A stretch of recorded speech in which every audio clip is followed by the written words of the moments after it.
ഇന്ന് ഞാൻ കാണിക്കാൻ പോണ റെസിപ്പി ചിക്കൻ പെരിപെരി. ഇതെങ്ങനെ ഈസിയായി നമുക്ക് ചെയ്തെടുക്കാൻ നോക്കാം. ഈ ചാനൽ ആദ്യമായിട്ട് കാണുന്നവരാണെങ്കിൽ ചാനൽ സബ്സ്ക്രൈബ് ചെയ്തോളും. സബ്സ്ക്രൈബ് ചെയ്യുമ്പോൾ അടുത്തുള്ള ബെല്ലൈക്കൺ കൂടി ഒന്ന് ക്ലിക്ക് ചെയ്ത് കൊടുത്താൽ ഞാൻ ഇടുന്ന പുതിയ വീഡിയോസുള്ള നോട്ടിഫിക്കേഷൻ ഒക്കെ കിട്ടും. ഇനി നമുക്ക് ഈ ഡിഷ് എങ്ങനെ ചെയ്തെടുക്കാൻ നോക്കാം. ഇതിനു വേണ്ടി 200 ഗ്രാം ചിക്കൻ എടുത്ത് ചെറിയ പീസാക്കി കട്ട് ചെയ്ത് വെച്ചിട്ടുണ്ട്.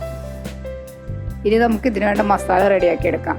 അതിനുവേണ്ടി 1 ടേബിൾ സ്പൂൺ കുരുമുളക്, 2 ടേബിൾ സ്പൂൺ മുളക് പൊടി, 1/2 ടേബിൾ സ്പൂൺ ഗരം മസാല, 6 വെളുത്തുള്ളി അല്ലി, 1 സ്പൂൺ ചെറുനാരങ്ങ നീര്, 1 സ്പൂൺ സൺഫ്ലവർ ഓയിൽ.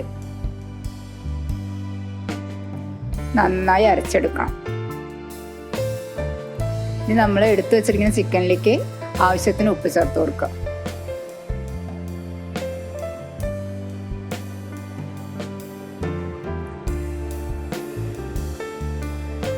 അതിനുശേഷം നമ്മൾ അരച്ചു വെച്ചിരിക്കുന്ന മസാല ഇതിലേക്ക് ചേർത്ത് കൊടുക്കുക.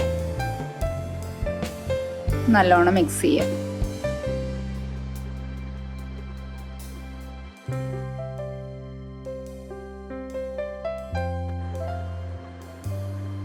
അപ്പോൾ നന്നായി മിക്സ് ആയിട്ടുണ്ട്. ഇനി നമ്മളൊരു 3 മണിക്കൂറെങ്കിലും ഇത് റെസ്റ്റ് ചെയ്യാൻ വെക്കണം.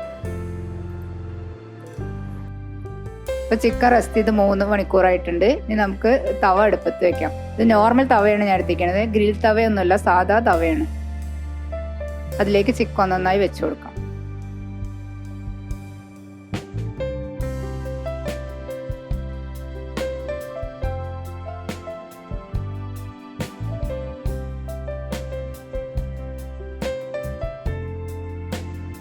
ഇതിന് അത്യാവശ്യം എരിവും പുളിയൊക്കെ ഉള്ളതാണ്. പെരിപെരി ചിക്കൻ എപ്പോഴും നല്ല എരിവുള്ളതായിരിക്കും. നിങ്ങൾക്ക് എരിവ് കുറവ് വേണമെങ്കിൽ മസാല ചേർക്കുമ്പോൾ എല്ലാം ഇതിൻ്റെ അളവ് കുറച്ച് ചേർത്താൽ മതി.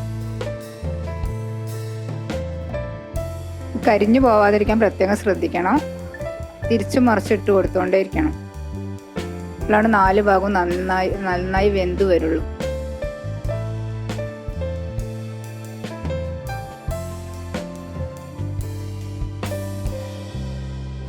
ഇപ്പോൾ ഏകദേശം എല്ലാ സ്ഥലവും നന്നായി വരിഞ്ഞു വന്നിട്ടുണ്ട്.